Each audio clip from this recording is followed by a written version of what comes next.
And we're here.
All right, this is Kev, and this is Black Men Being Brutally Honest. And let me make it quite clear: this is the best show on social media. Do we agree, fellas? Of course not. You got the third best show on social media, but yeah, you up there. See, this. I'm just trying to set a little tone for what's going to happen tonight. Yeah. Just to give a brief talk, real quick, about why we're here. Yeah, like I stated earlier in the earlier broadcast, we're going to start addressing an anti-black man sentiment, and basically, we're just going to tell you how we feel, and we're going to be brutally honest about it. We are the habitual line steppers. Okay, I have the two gentlemen with me that I have decided to work with and go on this journey, and let me give you like a 10-15 second history. We're all connected from the Facebook group Black Men Being Brutally Honest with Everyone. I started the group 2 years ago, and these guys were there with me the whole time. So, I really appreciate their presence, and know that we discuss among ourselves very diligently, and we're always working, coming up with new ideas and better show ideas for you, because we feel like this. We feel like we're the best thing smoking out there. I mean, shit. It's like, if I can compare it to a car or something, it would be a car that would actually, doesn't run on gas. It runs on basically anything. And it looks nice, and it lasts forever, and it stays in style for the rest of eternity. That's the habitual line steppers. Think of that as a vehicle that just lasts forever. And we're gonna keep driving this motherfucker till the wheels fall off. But obviously, if the vehicle lasts forever, the wheels are just quite sturdy. So anyway, whether you like that analogy or not, it was a cab, so fuck it. I liked it. I said it, and that's the way it goes. So anyway, I would like for the other two habitual line steppers to introduce ourselves, and we can get started with this. Really excited about this one, by the way. And also one more thing, if you haven't, go below the screen. Is to your right, bottom right hand corner, and hit that subscribe button.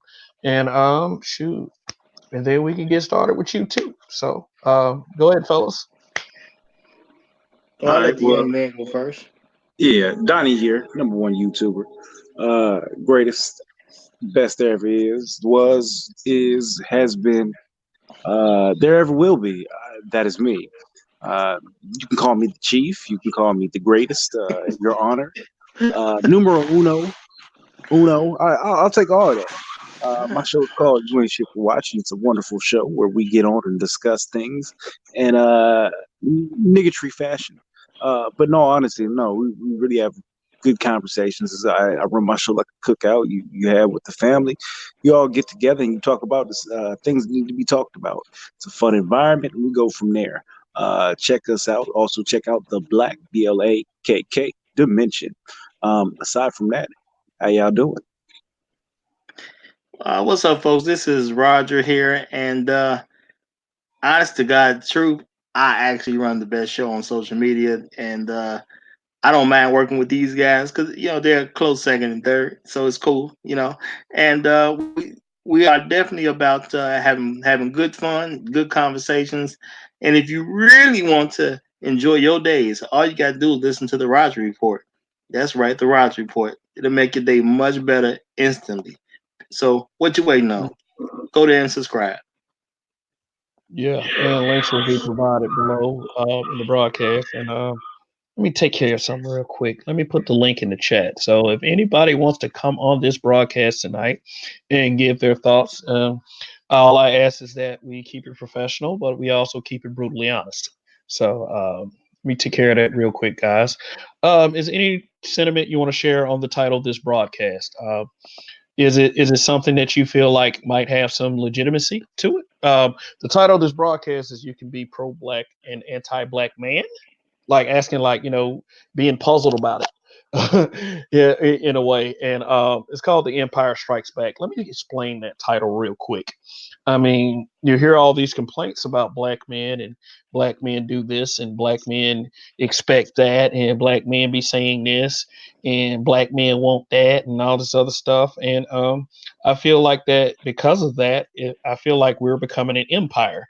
Please do not associate this with the television series about dysfunctional successful black people. I'll just say it that much. Yeah, it's like they're treating us like an empire, like we're some kind of tyrannical organization that's trying to take over all recesses of thought, so to speak. When I feel like simply we're just people who speak freely, like just like anybody else. Roger Stevens, sir, where do you think that comes from? I mean, at the end of the day, it all stems from white supremacy, and there's a lot of black folks who participate in white supremacy, and they act like they don't understand it, or they never concern themselves with thinking about it. So at the end of the day, that's where it comes from. But I feel that as adult black folks, we shouldn't be assisting in it so much. Mm-hmm. Okay, what about you, Bunny? Sorry, I've been occupied. Come back to me in a minute. Okay. Cool. Well, I say this: the media definitely has its agenda when it comes to black men, and they put all this stuff in the media, and then a lot of folks, because of the well, I mean, at the end of the day, it really comes from white folks, and because they have the media control, because they control mainstream media. At the end of the day, they put messages out. We as black folks accept these messages, and then a lot of folks just don't want to take responsibility for their own poor decisions and find a way to do better as time goes on. So a lot of us just immature when it comes down to it. Yeah, and I think the biggest victims of all of that are the children. I mean, what kind of adults do we feel like in these days that they are growing up with? So, I mean, y'all make y'all decision on that. I understand that we live in a world where, we have to be straightforward and direct, and, we have to tell people how we feel, and we all understand that.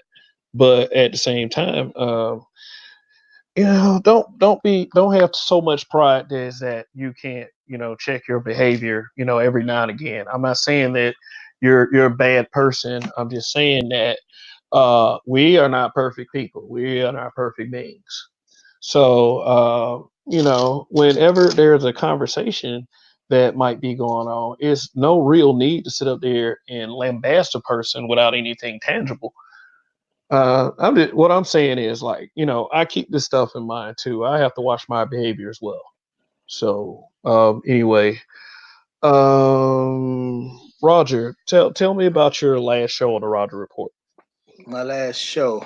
Okay. Yes, sir. Uh, because here's the thing.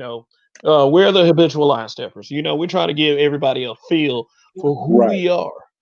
Hmm. So it's like this. So it's like you come on here, you discuss your last show. So you let the viewing audience know that the Roger Report has a presence on Black Men Being Brutally Honest. And You Ain't Shit for Watching has a presence on Black Men Being Brutally Honest, and so on and so forth, and every other combination that you can think of. And you know, Thank you. this Number one connects us show on all. YouTube. So but yes, thank you for acknowledging that Black Men Being Brutally Honest is the number one show on YouTube. I appreciate that, sir. But also, Roger, did Donnie make an appearance on your last show? Yes, he did. I had to think about it for a second to see which exactly was my last show. But my last show was about how men should handle rejection, and Yeah. that has to do with a lot of the crazy stuff I hear that women make these. They make claims about how men can't handle rejection properly. And I'm not gonna say that there's no men that can't handle rejection properly. I don't think it's the way they make it out to be, because I don't see it in my everyday life. But I have seen clips of guys on like YouTube who did not handle rejection properly. So I think it's good that somebody has to get out here and tell brothers, because there's a lot of brothers that now are growing up and they don't have access to their fathers. Their mothers don't really provide them in don't create a situation where their fathers can have access to them. So a lot of them are missing out on a lot of lessons they should be learning as young men.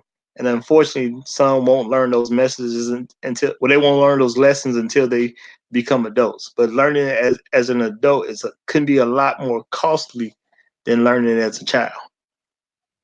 Oh yeah, which moves us to part of the show that I want to like call like let's before we get into the whole the I mean, and we'll be getting into it as we go along anyway. So why am I even saying some bullshit like that? But whatever. It's like what the fuck ever. Let's go ahead and go like there are many black man archetypes, but and I don't want anybody to feel like isolated when I say this, but I want us to get into like focus on particularly four hetero black man archetypes. For and what Roger was just talking about was the first archetype that I wanted to go into. And guys, if you look at the screen, that top word is something that is brought up very often on social media, especially in the black sector.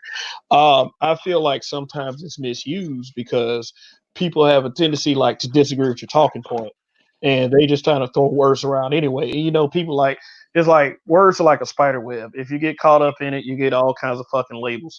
And one label that they use is weirdos, but for real, Roger just described was a weirdo, and and yeah, it's like these are guys normally that did felt like they did not get some kind of love or some kind of attention, and they instead of just kind of sucking it up and picking their faces up and facing the world with their heads held high, they take it out on people in a negative way. Bring negative, bad vibes. And become a cancer in all of the spaces that they occupy.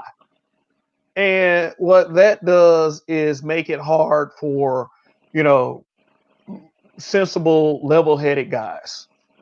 Know what I'm saying? So, Donnie, would you like to expand on this? Because we've had a couple of conversations about weirdos, and I mean, like, and if anybody is the weirdo experts, we dealt with quite a few weirdos, and I mean, like, Donnie, go ahead, take it away, bro. Yeah, weirdo niggas plague the internet. Weirdo niggas find the internet as a stomping ground for them because they can't do it in real life.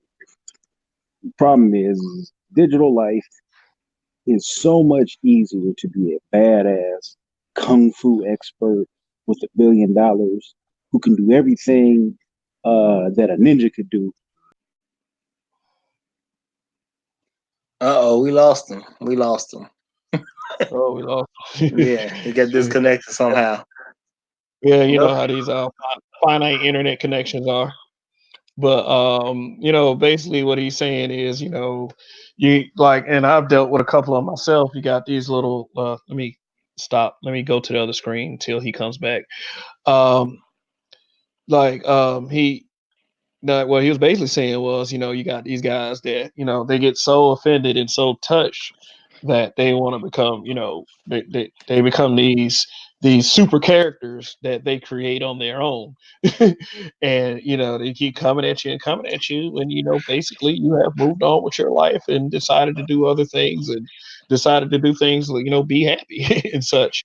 And that's a big, that can be an issue. So Donnie is back. So can you continue, sir? My bad. Yeah, the internet niggas got me. Listen, Yeah. the nerd Illuminati is on it. No, but really, I'm gonna say this, because this is a reflection Say they of me. want you to get that good word out there. But if we really look at it, we've been on the internet doing these shows for about a year, right? Strong. In that time frame, we've come across several weirdo motherfuckers who just are weird for the sake of being weird. This is what they do. So the first one, if we look at it, we met Bacon, Mayo, and Tomato, right? Mm-hmm. Yeah. Bacon, Mayo, and Tomato, the first show we did with that individual, he was a fucking weirdo. I said it from jump. Me and him got into it. Because he's on here demanding respect from motherfuckers who don't know who he is, don't know anything about him. He don't know anything about anybody else, but he's giving advice and he feels like it should be taken. I don't know you. You telling me you own property, you do this, that, and the third.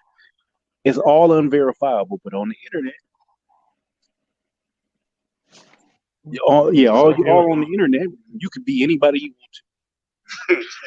So pretty if much. you give a motherfucker like that a platform, what tends to happen is they run on it, they use it as a soapbox, they tell everybody what they're doing wrong, and they pretend that they're in the greatest position possible. Yeah, there are people that do that. Right. So from knowing what he's doing, because we know that he's an individual who lives off of basically a check that the government gives him. He don't own no property. He out here scamming and picking up and being predatory on drug addicts and whatnot. This is the type of individual that you have telling you on a black in the black manosphere, right? Telling you what you should and shouldn't do. Now, if it was anywhere else but the internet, if you went somewhere and you met a motherfucker with all these issues going on, would you use him for a leader? Would you go to him for any information that's pertinent to your life and how to live? Would you go to him for advice? You wouldn't. I see that nigga in the store and then I turn around, man, and act like I hope he didn't see me. Even if I hear my name or I think I hear my name, I just walk real fast. But this is the bad y'all black people telling you what you should have done. Well, my thing is, no, that's not the type of dude I would hang out with. That's what I just never liked that particular individual. Period. But I am gonna say we may not want to call people's name because I don't want to even make a person like that feel like they're at a level that they can beef with me. Like I don't feel that they're at that level. So I don't even want them to take that the wrong way. I don't really need to beef with a nigga like that. I get the dynamic here, but you know, yeah, he is a weirdo though. When it all comes down to it, he's a weirdo. I can't say he's not. It's a bunch of dudes. We had a dude on here call himself the General. Remember the General? I know you're talking about. Yeah. Yeah, like that dude on Undercover Brother with the fried chicken played by Billy D. Williams, that guy. Except for this guy ate like 1,200 buckets of that shit. So go on. You let this dude tell it. He was basically Rambo. He was the coldest motherfucker out here. No, he wasn't Rambo. He was Taken. You know, Taken was a bad motherfucker. I don't have a very fine set of skills. I'll use these skills to eat some chicken. I mean, smoke a cigar and do nothing when a woman assaults me. But I'm gonna pretend it was somebody else and I was just watching. This is the type of cat who is running around giving you these big ass explanations on shit that don't make sense and telling you what you should do because he comes from a position of authority. He's using another angle. He comes from a position of authority. I was in the military. I was Billy Badass. You should listen to me. I drive this kind of car and I spend this much money. Come to find out, this nigga can barely afford to live in a $600 a month apartment or a home that he rents. Okay. Well, I'm gonna say So again. I don't think. I don't want I to be I giving know where you're going. identifying markers to people. You know what I mean? But You this know. is what I'm saying. These are the type of individuals who get on Facebook, on YouTube, and they tell black people what they should be doing. They are not in a position them damn selves to tell any black person what to be doing, what they ought to do, what they should have done, what they could have done, because they can't even do it themselves. There's an old saying: "You never buy a shirt from a man with no shirt." Why the fuck would I buy a shirt from you and you ain't got one on? Mm, yeah, well, awesome. Well, let's move right along. See what I'm thinking is though is that these kinds of weirdo people they feed the anti-black man narrative. They do. Like they They do. they feed it. They feed it hard, and you know it makes it extremely hard for brothers like us and others who have some common sense to get our messages across. Because you know every time you disagree, like they sometimes these guys use the same great talking points, but they'll add a bitch and a hoe into that shit. I mean, you know, and anybody has the right to defend themselves, you know, but I mean, it's like I always say to people, attack the point, don't attack the person. And a lot of these guys get out of pocket and they attack the person. Well, So what I'm basically saying is, you know, um, like stop making it hard for us. You know, either make sense and shut the fuck up. That's what I say. Well, here's the thing. A lot of these women have some good points when they attack the person because they see you, or not you in particular, but the person. Like you would never take stock advice from a homeless person. Yeah. Why would I take any advice from you? So it's valid in that point. But when you get into the whole you gay, you do this, and you make these weird assumptions, that's when it becomes something fun, right? So I would never take relationship advice from a motherfucker who can't keep a relationship going. It just it baffles me that you would give me any relationship advice. It's a whole bunch of women out here taking relationship advice from their auntie who's been married 3 or 4 times and is currently sitting at home alone. There's a whole bunch of women out here taking relationship advice from a chick who got 4, 5 kids and ain't got no man in sight. There's a whole lot of dudes out here taking relationship advice from motherfucker who can't even go talk to a woman, let alone get in a relationship with a woman. And these dudes are on the internet daily putting their channels out here telling you what you should do. It's a dude out here I saw the other day. Dude was giving out travel advice and I went through his channel real quick and every time you see this nigga, he getting on the bus, he getting off the bus, getting on the bus, getting off the bus. You never know destinations, you never on no vacations. You at your house, and as far as I can tell, you got an efficiency somewhere. Why would I take any travel advice from you? Are you a travel agent? Okay. Is that what you do? Yeah, it sounds a little odd. Yeah. Yeah. But let's move on to the next archetype because you know I don't want to take too long on these. We want to move on to the other archetypes and then we'll move on with the show. We're trying to keep it within a certain time frame. So anyway, then like okay, here's another archetype. Okay, this is archetype number two. You got the baby face ass dudes. You got these to me these are the dudes that they'll like I say they'll haplessly defend anybody online from words. They will, But at the end of the day, I feel like that they are always expecting something for it. Like just and this also adds to the anti-black man sentiment because these kind of guys right here go directly against black men. Period. It's a thing like okay, if you're challenging a black man that's actually being rude and incompetent, I understand that. But I think what needs to happen is sometimes the man needs to make that decision on their own. Not to turn around and wait for, hey, like this guy right here, you watching the screen, he looks like he's looking at a female waiting on the green light to go ahead and do what he needs to do, or he's waiting on a female to watch him go ahead and go ahead and admonish another black man for actually making sense.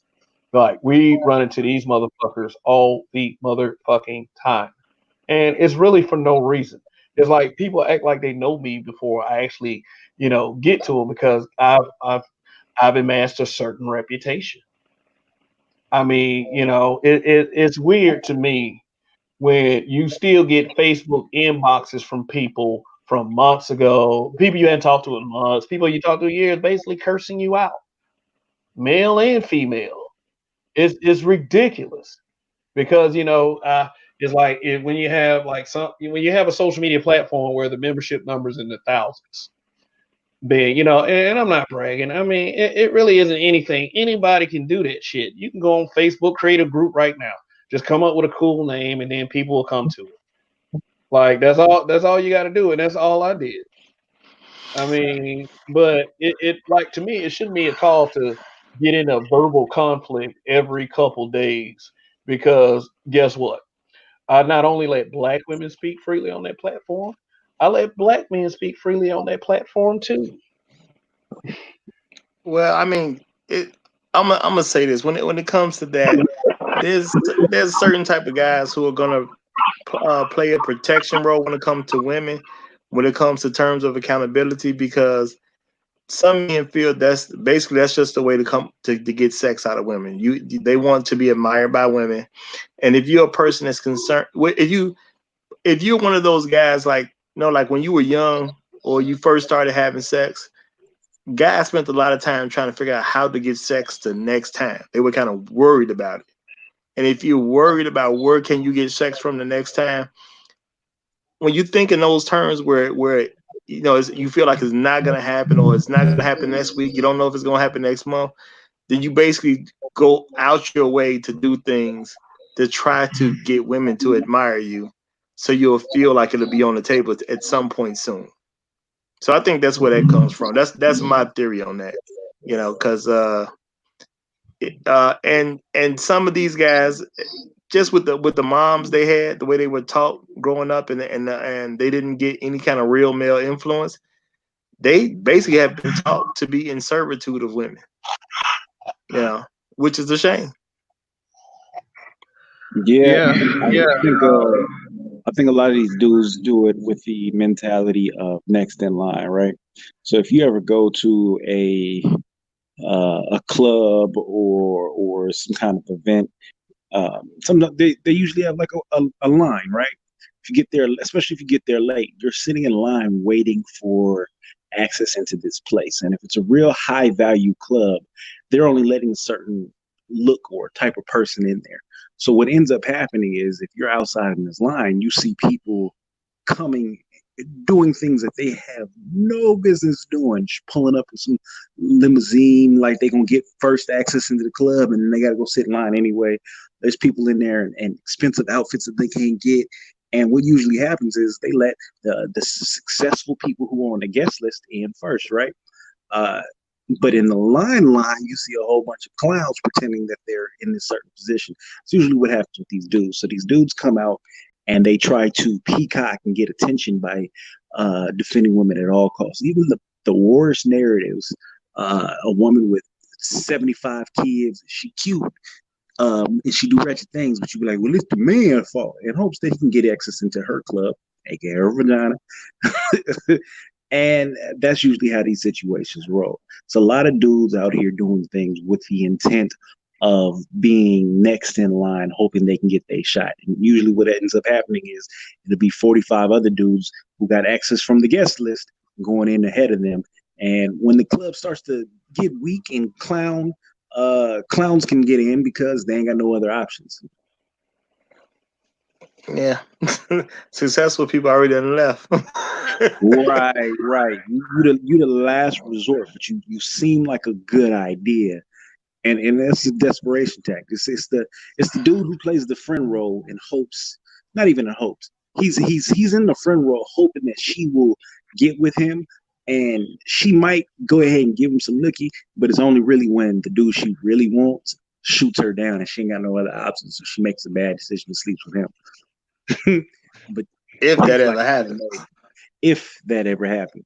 But dudes will Yeah, bank their whole life on it. yeah, Mm-hmm.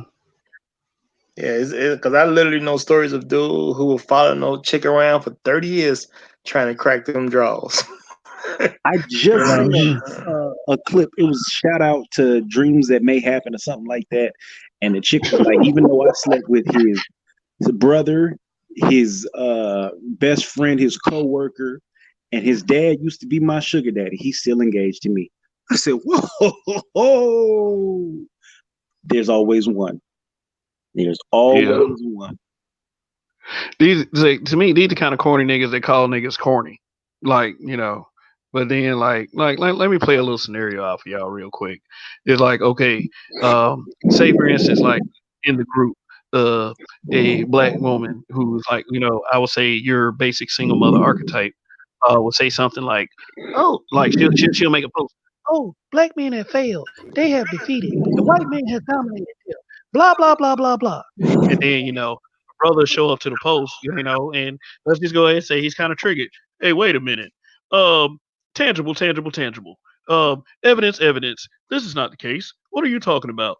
And then you got the guy come in like this. Hey man, what you doing, dog? Man, you gotta love a black woman. I'm like, what the hell does that have to do with the And then the guy turned around, what the hell did that have to do with the conversation? And then she was just like, oh, why you arguing with women? You anti-black. And then boys like, you must be gay or something. And then like, oh boy would be like, yeah, he must be gay. Ha ha ha. Laugh, react, or comment. These the kind of niggas that end up in your inbox. So, you gonna show me that titty? I've seen that play out on a few occasions, which is amazing to me. That dude is always sitting in her inbox trying to hit, and then when she gets upset with him, she exposes him later on down the line. Yeah, I mean, it's happened like maybe 85 to 95% of the time. I've seen guys get turned on, and it be some ugly ass shit, and it's something I just sit back and enjoy because at one point or another, I've had to throw down with either one of those sides, and it'd be on some weird shit. It's like, okay, we're just having a conversation. Why do you have to get personal? Why do you have to start pulling pics off my profile? And that's kind of suspect to me anyway, when a guy has to pull another guy's pic. But at the same time, if the situation calls for it, if they keep pulling your pic, and then you make a funny chop, and then they'll leave you alone. But that's neither here nor there. But these guys, man, for real, man, is they're counterproductive. They're adding to it, and they're afraid that they're not going to get something if they don't attack another black man. Now, attacking another black man is very, very, very, very anti-black man. So let's see. Next in line, we got the okay, Roger. Now, define Pookie for us real quick. Let's get a clear definition. And yes, that is Lil Wayne up there. And no, I'm sure any black father with an of age daughter does not want something looking like that coming through their door. But then again, Well, he with the can't help way that these women have been acting, will they even bring the nigga to the house first? Oh, you can't do this. Oh, man, let's visit the Ti situation for a second. Y'all just don't want black fathers to be black fathers. For real. So I doubt that this will even get to the fall in 2019. So Roger, take it away. Well, I mean, a Pookie archetype is really just when it comes down to it, you're basically talking about an unproductive man. You know, um, even though there's a picture of Wayne, and that's just because he's famous. He's not a Pookie because he's actually productive, but he does represent that type of man. Well, put like this: the Pookies try to emulate him. I'll say that the Pookies try to emulate him. They'll put tattoos on their face because they're not taking work life seriously. They don't plan on really working. They don't plan on being in a position where people can depend upon them. They rather depend upon other people. They're basically just a bunch of lazy bums. That's really what Pookie comes down to. It's just you're a lazy bum. You don't want to do what you need to do to better yourself as a man, especially, and you're willing to basically just try to take advantage of any woman you can. That's really what the Pookie archetype is. You're just lazy when it comes down to it at the end of the day, you know. Mm. And things that things that would for most men know they can't afford to do, they'll do it. As such as the tattoos on your face. The average man cannot afford to put a bunch of tattoos on his face because he know that would affect his money. But a Pookie, he ain't worried about how much income he's gonna be able to earn. So yeah, he'll go ahead and do it. Now, a person in Lil Wayne position is, well, he's the exception to the rule because he already has the money. And a lot of these guys, they putting tattoos on their face and they ain't got the money. Like if you got the money, knock yourself out. But when you ain't got the money already, all you're doing is asking for a hard time in life because everybody ain't gonna be a famous rapper, and everybody ain't gonna be a famous athlete, which is what most black folks hope to make their fortunes with, something in entertainment. Well, you got to think Pookie narrative is what Lil Wayne makes his money off of, right? So he's a famous Pookie. His career is built on being a Pookie. If you listen to his songs, his Pookie lifestyle is all that's represented, right? He's not talking about going out and getting houses and building the community and doing better for the neighborhood. He's talking about going out, getting fucked up, drinking lean, what this bitch did, what that bitch did, what that hoe did, what that hoe did. He prides himself on being an affluent Pookie. I got the money to do Pookie things that your Pookie can't do. Well, that's why I say he represents a Pookie. I can't really call him Pookie because the one thing he's selling to other folks is you be a bum. I'm paid already, so I can afford to do what I want. So he'll never he'll never deal with those consequences in life. You see what I'm saying? Unless he just totally wreck all his money. He'll never have to deal with those consequences. He's able to go to the dentist. Look at his teeth. You know what I'm saying? He's able to provide for his kids. He's able to drive the cars he wants. It doesn't make a difference what kind of tattoo he puts on his face. So that's why he represents the Pookie throughout his music, but the people trying to follow him don't have his money, and that's what they messing up. Hey, okay. Let me say this real quick because they used to point out that little Illuminati symbolism. Remember those videos? It was like a whole shit ton of YouTube videos. He's come out talking about Illuminati symbolism. But if they were still making those kinds of videos today, and they don't, because YouTube is really cracked down on those videos. Look at between his eyes. There's a cross. There's a dick and two balls. So basically, the conspiracy theorists, the Illuminati conspiracy theorists, would probably say something like, "Oh man, he's desecrating Jesus Christ. He's putting a dick and two balls up under the cross. The cross is representative of Christianity." Now, Roger, you can vouch for that, right? I mean, like the cross representing Christianity, but not the whole dick and two balls thing that's right under the cross. Like that I'm sorry, whatever that is, he might not have intended it to be that way, but from this angle, and hopefully with the screen quality, people can see this. That looked like a dick and two balls. Man, I hope that's not a dick and two. I ain't never noticed that, but a cross, a dick and two balls. Man, what the fuck with this man? Like for real. I mean, he probably tried to convince somebody like this is some kind of runic dragon. No, dude, that's a dick and two balls, man, under a cross. Like for real, what drug were you doing? And then over the little eyebrow thing, they look like some skeet right there. Like what? Like for real. If like I'm gonna go ahead, like I'm gonna shrink this picture back. Well, let me say this though. Let me say this. The cross is something people adopted. It's not, the Bible don't say to use that type of image, but that's something people have adopted. But yeah, that's man. I don't even, if that's a dick and two balls on his face, I don't even know what to say about that. Man, dude, let me tell you something. On your face. Let me tell you something, man. Let me tell you something. My daughter's 5, 15 years old. She come in with a 16-year-old looking like this, man, for real. One or two things gonna happen. Either he gonna get the fuck out my house immediately, or I'm going to jail that night. Dude, do not bring anybody looking like that through that door. I'm sorry. And they might call me the overprotective, overbearing father, and she's gonna do it anyway. No, that creep ain't coming through here. He ain't gonna scope out the house so he can come back and rob when we gone and doing something that we work hard all our lives to do. So no. If I mean, a guy looks like this at 16 years old, he probably comes from a loser family. Because you said 16, loser family with money for tattoos.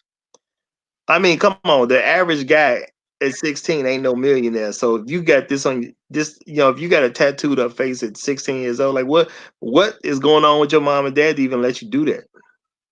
I mean, the way times are going, man, they will chalk this up to individuality and freedom of expression. Yeah, all Like, that. You know what? It's costly though. It can be very costly at the end of the day. yeah, I mean, yeah, it'll be very costly at the end of the day. But like I said, the way things are going, the way they're weirding these children out with all this bullshit, man, that is going stuff like this. Like when we get in like 10 or 15 years, it's going to be chalked up to individuality. Our way is going to be called old school, old style, and really, honestly, is to pull the leadership rug from under the black man's feet any motherfucking way. I mean, dealing with stuff like this. I mean, Lil Wayne, let me go ahead and throw this in. Lil Wayne does what Lil Wayne wants to do because Lil Wayne had the money for it. That's the image that he wanted. And you know what? He got and let me throw that out there for the, these brothers right here, the Babyface brothers. Yes, Lil Wayne did get lots of snatch. Yeah, he got lots of women, lots of them. He got like I don't know how many baby mamas, like maybe 3 documented baby mamas, and I don't know a You few got enough. undocumented. Yeah, he got enough. He got enough.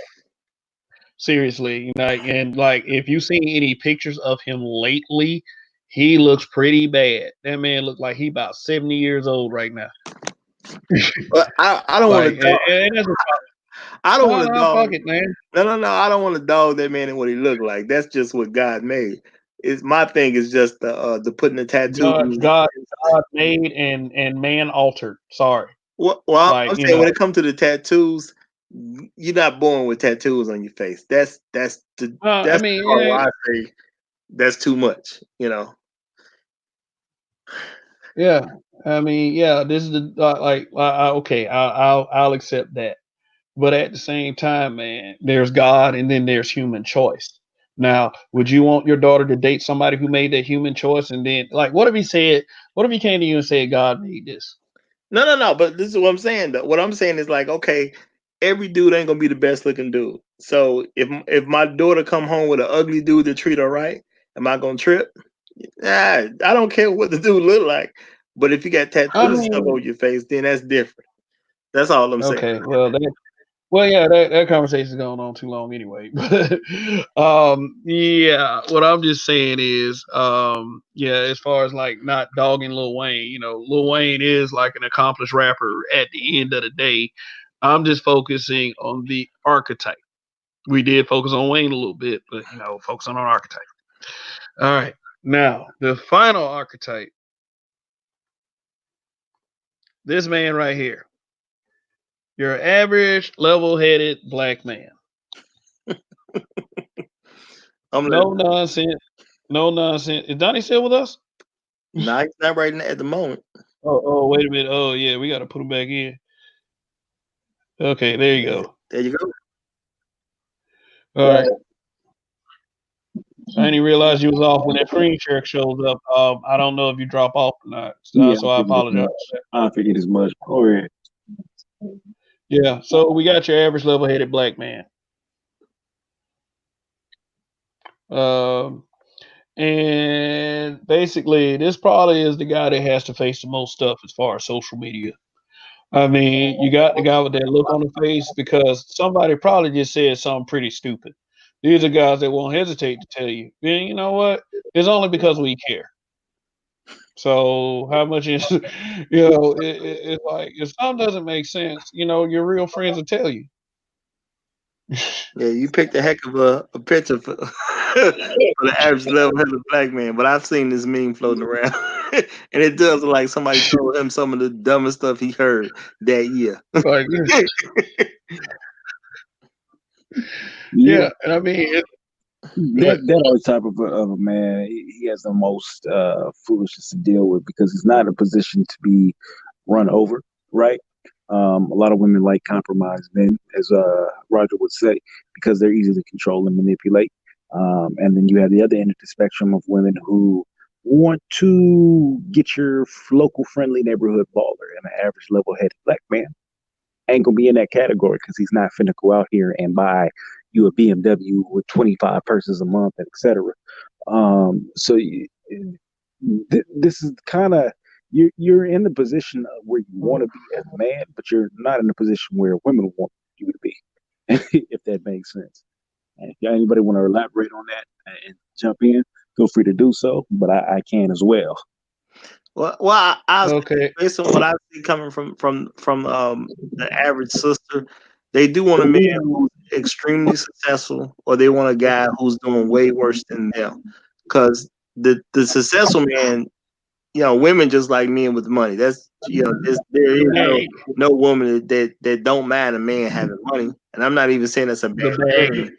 I'm not saying it's a bad thing to want a man with some money, but for those who don't have the money that they feel that they can live this lifestyle that they want to live, then it's like they pursue the man who really can't provide, even though they claim they won't provide us. So they look for a compromised man because they want to be in the man's position. When it comes to the media has taught sisters to try to be men, and because they like pursuing manhood, and that's what I call it. It just is what it is to me. Since black women are in such a high pursuit of manhood, they look for men that are doing they'll have some control when it comes to the relationship. They want to be the leader in the relationship instead of just letting the man be the leader. And it gets into a lot of trouble at the end of the day. And then they come back to the quote unquote average level headed black man to complain about their problems and all that type of stuff. And and I think level headed black men need to learn how to tell them how to fix their problems without being involved with their problems. You can tell them I feel like don't participate. I think that Donnie's right. I think that this is the man that has to deal with the most BS. It seriously is, and I can tell you about this guy. Sometimes he can get led astray by beauty. I mean, he doesn't hate black women. I mean, he actually loves black women and wants to enjoy the pleasures of their company and conversation. But sometimes, sometimes you girls say some things that lead to this man having this look on his face. Like, seriously, girl. Sometimes you get guys like this. Sometimes you don't. I mean, as far as the securing the bag that Roger was explaining, this kind of guy is probably going to end up more than likely saving his money and trying to build something. A lot of women don't like men that like to build. It's like you have to fly right with this kind of guy right here. You have to fly right. And if anything presents a challenge, then you want that challenge gone immediately, because you don't a lot of people don't want to have somebody that they have to step up to in order to have a smooth existence. They'll rather look down.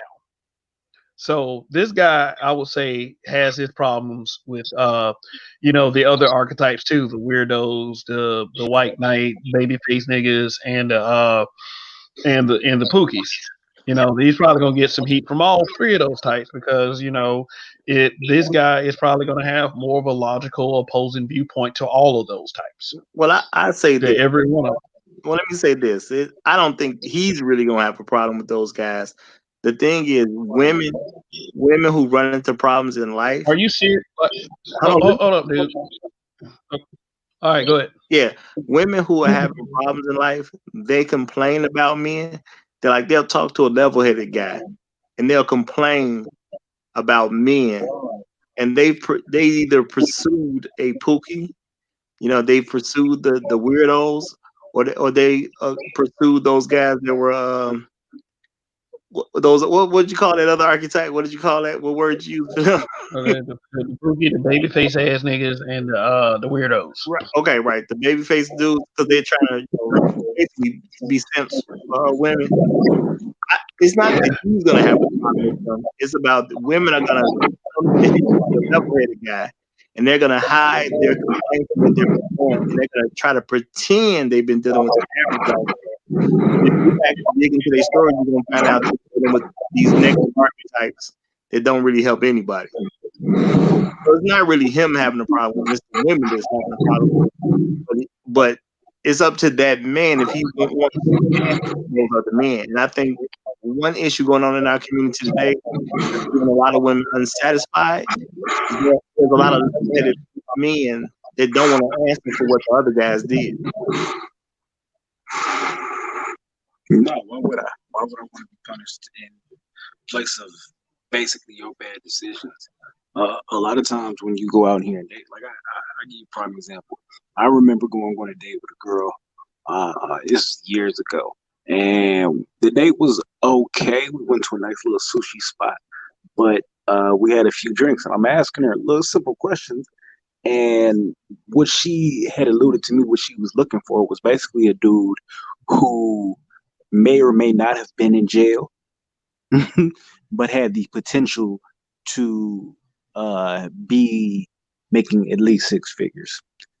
And I said to you, I said, that's going to be few and far between dudes who go to jail and have the potential to make six figures, unless you're dealing with somebody who's commit blue collar crimes and they robbing people. Is that what you're talking about? She was like, no, I want somebody kind of thuggish, XYZ, yada yada yada.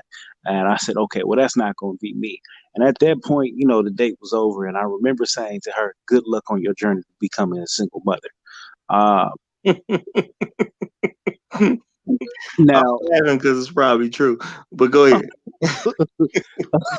So I remember saying that, and I kept her on my Instagram, and I looked on that Instagram maybe 2 years ago, and what do you know? Sitting single. Well, I What mean, a baby. if you make dumb estimations like that, I mean, you kind of deserve it at that point, my thing is like you can't just be out here purposely being dumb and expect bad stuff not to happen. Now, if we look on the in the comments, Mella's saying we aren't interested in a challenge. Love, what do you mean by that? Can you elaborate? Hell, pop on the panel. The link is in there. Give us an explanation on that. Because no, I don't want a challenge. Why would I want to be consistently challenged by a fucked up situation? If anything, I want the path of least resistance, right? I need an explanation on that. Yeah, because I don't know how she meant that, but if you mean that in the form of a relationship, yeah, guys deal with challenges all the time. The last thing they want to do is come home and get involved in a relationship with a woman that's trying to provide a bunch of new challenges to him. He's already dealing with that in life. You don't need to come home and deal with more. So hopefully she ain't meaning in that direction. Maybe she meant something else. I don't know. Maybe it was one of us said, but no, like at this late stage of the game, I mean, just even as a married man, hypothetically speaking, not if I weren't, no, I wouldn't be interested in a challenge. I mean, pursuance at this level, like I'm just gonna chill at this point. I mean, but let me give y'all a little wisdom right here. No, guys don't like challenges. I mean, because at the same time, if we over pursue, then it starts like you start the little creepy narrative. You start a little he's stalkerish narrative, like that's a very complicated thing to try to get around. So especially in 2019, and especially with the fact that this is a lot of those words like creepy and stalker are thrown at black men. Just like when Roger was saying with his broadcast he had on the last Roger report. Some men, but they can't take rejection. Some men aren't going to go through going with rejection, because if it's one thing, if it's we know one thing is like this: there are plenty of fish in the sea. Where one won't, where one won't do, the other one will. Period. Yeah. I mean, so we can do that cute shit all we want, but at the same time, it's like we ain't got time for that shit. Well, it's too easy out here just to pick another, because there are a lot of women who do want you to like go through these. They really want you to jump through hoops, but my thing is like, it's a bunch of women out here. Why would I jump through a bunch of hoops for a person I really don't know that well? I'm not gonna do all that, because I hear women, say a lot of different things sometimes, and they. I mean, I've been told stupid stuff in my opinion, and I've heard guys who have told me stories about dumb stuff women have said to them, like pursuing a woman It's like she'll say something like, "Well, I don't really have time for a man because I'm in school." Now a lot of people say, "Well, that ain't that big. That's just like a woman trying to tell you, try a little harder." And my thing is like, if you will tell me you don't have time because you in school, I ain't finna try to convince you to get time. Everybody got time for what they want. So if you tell me something like that, I'm be like, all right, okay, fine. It wasn't that serious. You know, that's just me. I don't want to go through all that trouble because if I start jumping through hoops when I first meet you, you're gonna expect me to jump through hoops next week and next month and next year. I ain't doing all that. You know what I'm saying? If I talk to you, Not saying that. Not saying that we're not willing to work hard for you. Now, for those who have the women that are worthy of that, then yeah. But it's at the same time not for no just date and stuff. I, Like not let's when I all be just cool. meet you. That's all I'm saying. Not when I just meet you. If I'm gonna jump through a hoop, I'll jump through a hoop for somebody I'm already dealing with. I'm not jumping through a hoop for no new chick I don't know. You know what I'm saying? No chick I don't know would deserve me jumping up a hoop. That's all I'm saying.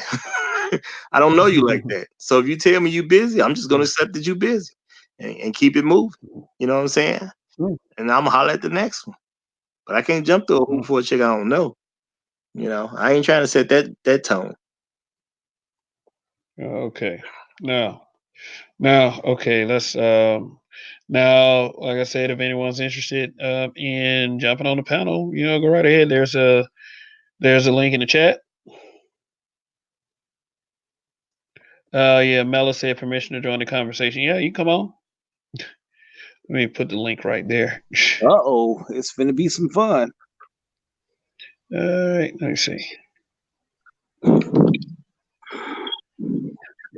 Yeah, come on, Mela. Yeah, and then she can elaborate to what she means by challenges, or because I don't know what she meant by that, other than trying to make my life harder. I don't pursue. I'm looking for people that want to make my life harder. It's not what I pursue. Some people like that kind of challenge for some reason. Yeah, well, they can have it. I ain't gonna get in their way. I tell you that. Yeah. If anything, if I see a girl is trying to put me through all that, you know what? I'm in the wrong line. Let me get up out your way, partner. You take this one. Yeah, that's why I never understood that whole line. But when you just want somebody to lay down and make it easy for you. You don't want nobody to challenge you, duh. Nigga, duh. Man, we get tired of that stuff, man. just do like we do. Just get to know. Yeah, that's one thing. Like, let me like you first before you. Mela says she in the backstage. Yeah, let me. Well, I see that. So I put the link back there, so she can feel free to join us at any time. No, but I also then put the link. She says she's already backstage, and you got to bring her on. Yeah, add it to the show, brother. Oh, okay. Yeah, that little scroll thing. My bad, dog. Yeah, I had to scroll down. What's going on, Mel? Okay. She hear the challenges. Yes. Yeah, you got to elaborate on what you meant by that, because we speculating, but we don't want to put any words in your mouth if you didn't mean them. Yes, and there's a comment on display for everybody to see. Yeah, I love it because I meant it. All right. Well, we're asking you to explain. Right. How did you mean? Can you elaborate, love? Well, to explain, no one wants anything other than a softer, smoother way in life. Right? That's why we've invented, well, when I say we, I mean society has invented conveniences. The softer, smoother way. Who doesn't indulge themselves in conveniences? It's because it's most desirable. And that's what I deem a man wants from his woman. A convenience. Okay. Well, I would I guess that's Yeah, if a woman is gonna be in your life and you really gonna take being with her seriously, she should bring some level of convenience. You know, I know. yeah, definitely not a challenge though. Life is going for The challenge is when she's not providing conveyance. That's the challenge. That's what's frustrating to men, in my humble opinion. When a woman that they desire to have on their arm is so conflictual that it's not providing a convenience for his life, that's a source of aggravation, you know. well, that could very well be true. But my advice, if a man finds himself in that position, cut her off, let her go. Like life too short to be over here. even even even even if she is otherwise deemed the one. How you can't be the one if I don't like you. Yeah, I was. Johnny, you could. I didn't hear you. I'm sorry about that, man. I'm sorry. I'm sorry. I did that. Sorry. My bad. Yeah, I'm trying to figure that one out myself. Like, how are you the one and you? I don't like you. No, I'm not. I'm not talking about it that way. Like, you don't like her. She fits the suit.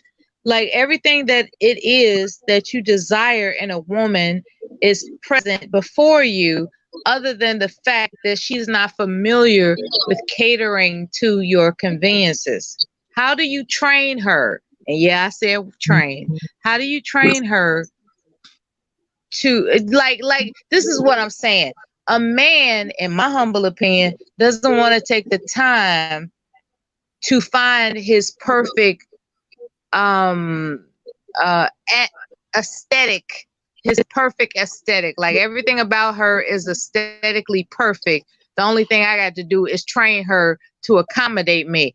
A lot of times, because you all mentioned lazy, a lot of times a man don't even want to do that. Right?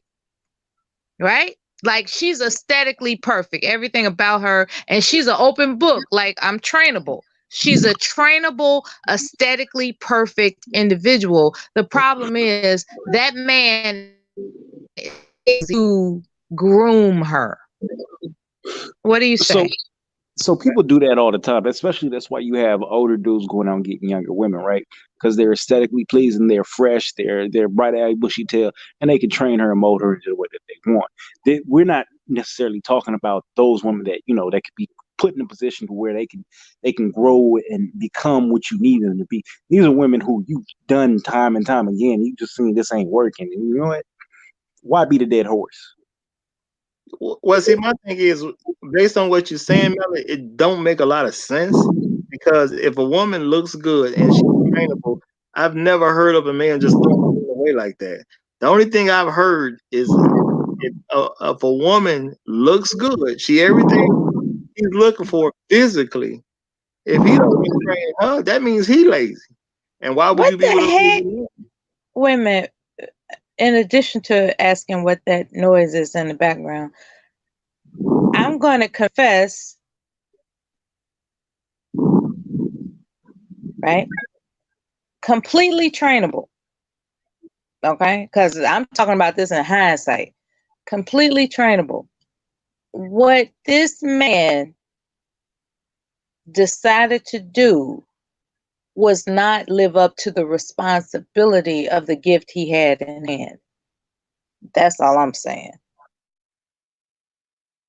I mean, well, I'm back to being lost, but y'all. I mean, if a woman's gonna be with a man that's unwilling to do anything, I mean, why are you with him? That's the only thing I can say on that level. But I mean, when women don't want to do anything, it don't sound right to me. My specific circumstance was we were both active duty military members, and as long as I had my paycheck for him to fall back on, because I didn't have to spend my money, quote unquote, my money. I didn't have, but he felt and this is hindsight and his own personal confessions. as long as our bank account reflected my contribution, he was cool in the game. What happened after I, left the military, he was responsible for a household. And it wasn't less than 3 months before he started complaining about the stress that it takes to be responsible for a household. And keep in mind that 2 months prior to that, he commissioned me with the aspiration to become a corporate lawyer. Like, baby, you ain't got to go over there to Saudi Arabia. Just go ahead and don't sign back up. And you're going to go to college. You're going to be a corporate lawyer. I know you can do it. Everything's going to be fine. And so I'm going to school, right? Whoa. So He charged you to do that? That was you saying? He assigned you that duty? It was time for me to re-enlist, and he discouraged me from re-enlisting because that meant that I was going to have to go to Saudi Arabia. And what he enacted was a command as a husband. I refuse that you accept re-enlistment. I would prefer that you go to college, and I want you to pursue a lucrative career. And I was cool with that. I was willing. I was a good wife. I wanted to do what he wanted me to do. And this is the thing. As time went on and he was responsible for our entire household, he cracked under the pressure of being responsible for a household. So let me say this. First and foremost, this is a situation that's particular to you, so you know the ins and outs of it. I don't think we have anywhere near enough time on this show left or prior to explain the intricacies of your situation. Now, I understand that you were in a situation with your husband, right? And he told you, hey, listen, fall back. I got this. You need to go to school. First husband. Oh, your first husband. Okay. So this was years ago, right? Because I think you're on husband number 2, right? Yeah, we're still married. Yeah. Oh, okay. So yeah. I don't know what the intricacies of that relationship is. I don't know, if there were other circumstances involved. There's something we don't know about, this, that, and the third. What we can go off of is kind of a general understanding, right? So maybe he thought that he was able to take on the household by himself. And bingo. Yeah, so he wasn't prepared for that. But it's too hard to say. And for a general conversation, getting specifics, you got to know the specific situation that went on in order to address everything. And as far as I can tell, it just sounds like he got in over his head, but we don't know that because we don't know the specifics again. But see, I interpret it a little bit differently.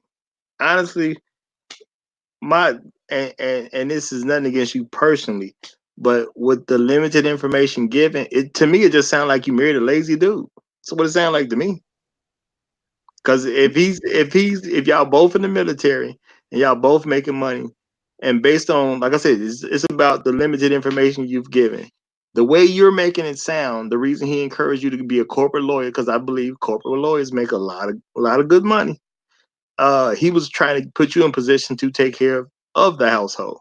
So to me, that the way you're saying it comes across as if he was a lazy dude.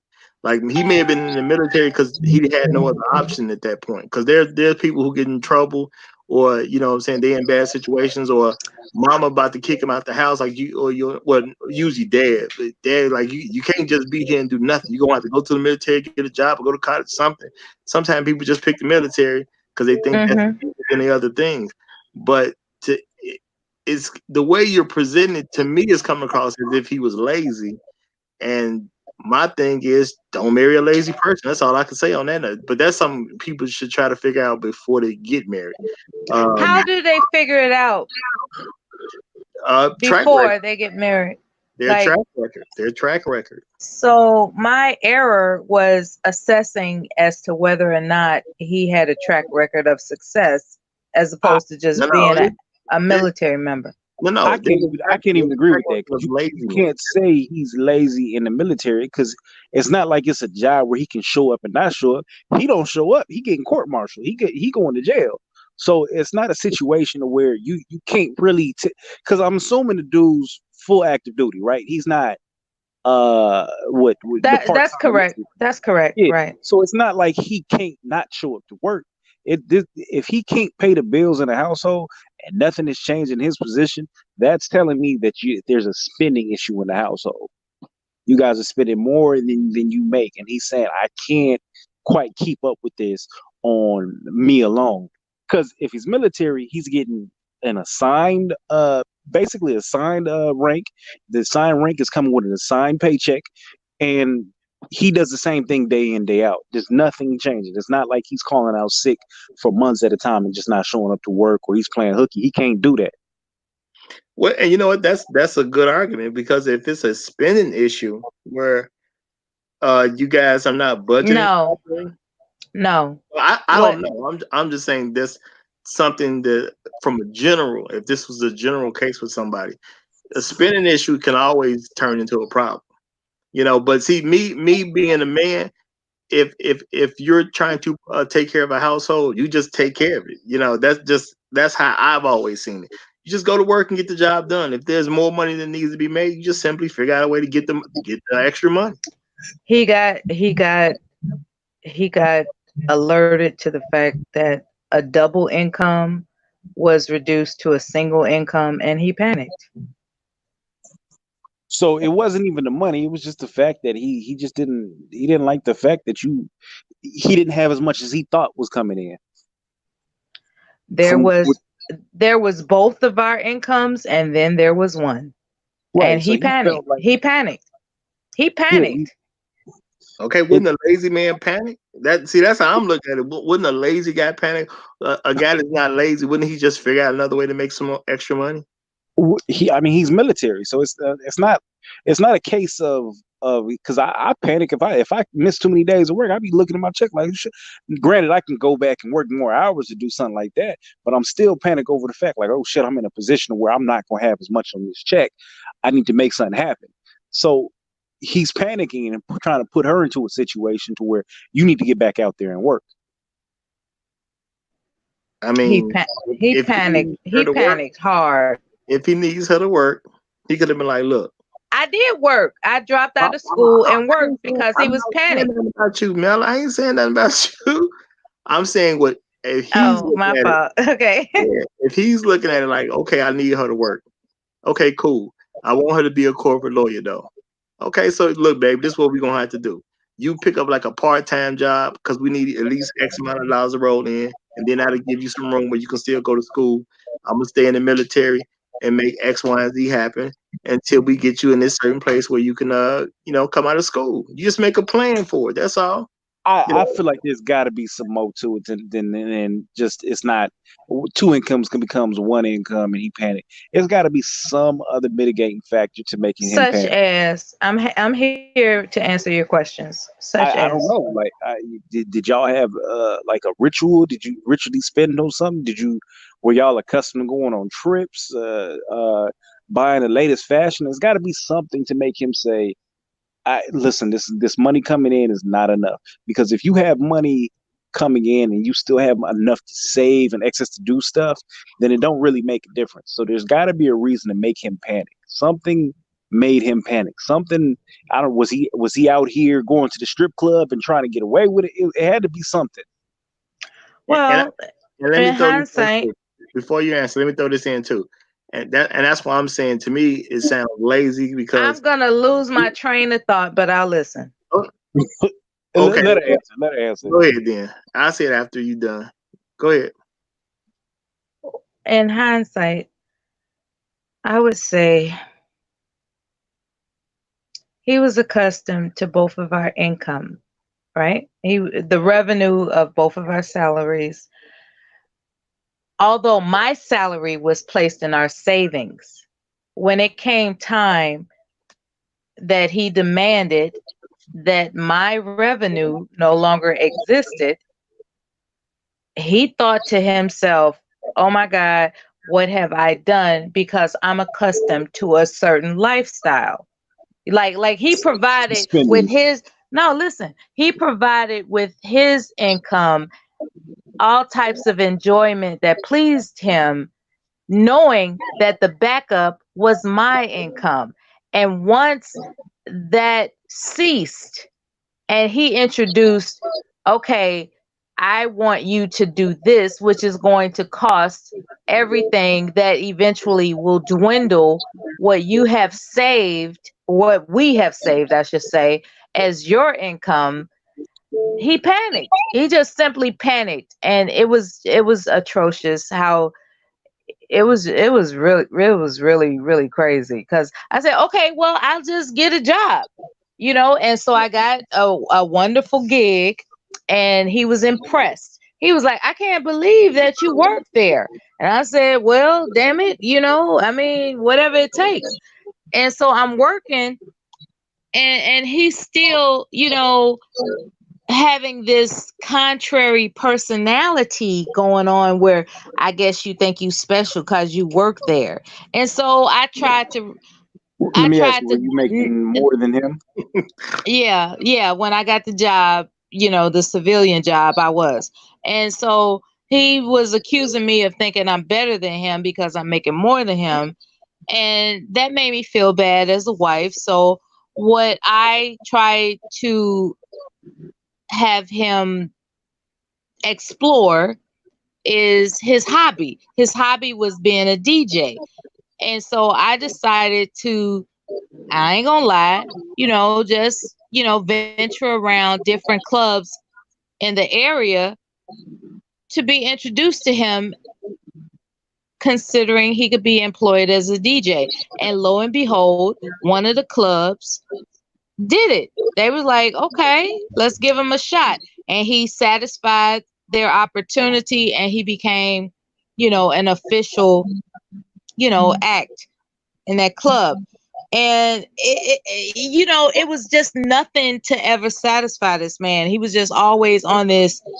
So I guess I'm supposed to be grateful to you. I mean, he was just really tripping, man. So I mean, Hold on, This is Donnie. It why- sounds like both of us was right. That's what it sounds like. It's a combination of what we both he said. was tripping. And what's really disgusting is that he didn't even recognize that he received the gift of a virgin bride. Ain't that a bitch? How many men on this? How many to this day? Well, I don't want to break his kneecaps, but I'm just saying that is something that you treasure, right? It's like you received a virgin bride, and you're coming up with all this discontent. And I don't get it. Where does this come from? What is that about? Okay, well, why did you marry him in the first place then? Because I thought he was. I was impressed with his the fact that he spoke a couple of languages, and he was very attentive. I was impressed with his style of. Mel, did y'all ever seek marriage counseling while you were there, while you were Yeah. in the relationship? Yes, And of course. did the marriage counselor ever? Did he ever bring up anything about an insecurity? Yes. Who had the insecurity? I mean, I know who, but I'm just curious. He did. And he wasn't trying to hear it, and we had to stop. What did they say was the cause or root?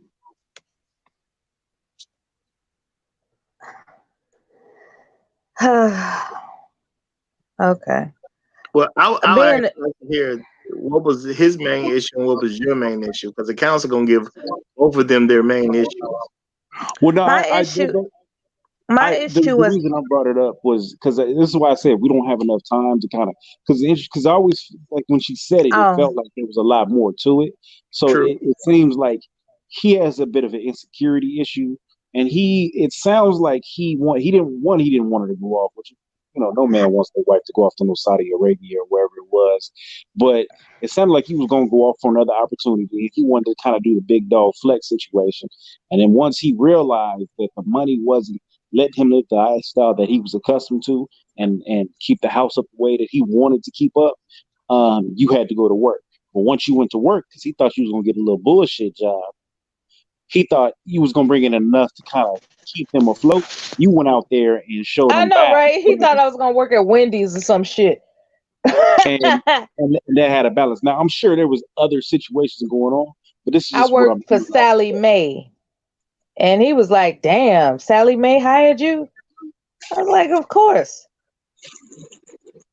So yeah, they had a lot of issues going on, and I'm sure it was deeper than that. But that's just what it sounds. It sounded like the dude was a little insecure, and he was making some moves trying to I would play say, big dog in the house, and it didn't work out. I I mean, would that's say, true. he, Lazy he, too, though. I would say, yeah. Well, I would say he was paranoid. He may definitely have been paranoid. See, Yeah. the reason I'm Who am I? saying Who am I? Who am I? This 5'10" Negro to deserve, this 5'10" woman, previous womanizer to deserve a virginal bride that is ready to constrict, just totally cooperate with everything that I expect a good wife to be. Who am I to deserve that? And sometimes when you acquire something that you think is too good for you, you kind of fuck it up. And that's what he did. Well, I mean, my thing is, I'm gonna say laziness was in there because he wasn't interested in even trying to figure out a way to solve the problem, And then He at got the, lucky. no, no, no.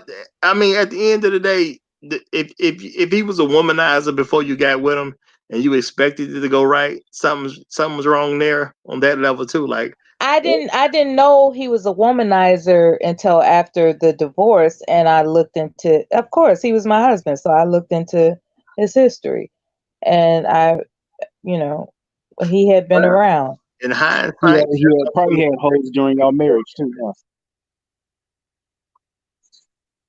As far No, as far as I know, he never cheated on me. As far as I know, but let me say okay. this for audience sake, and if you're a person hearing this, if you want to check into if your husband a womanizer or not, that's something you're supposed to find out before you get married, not after you get married.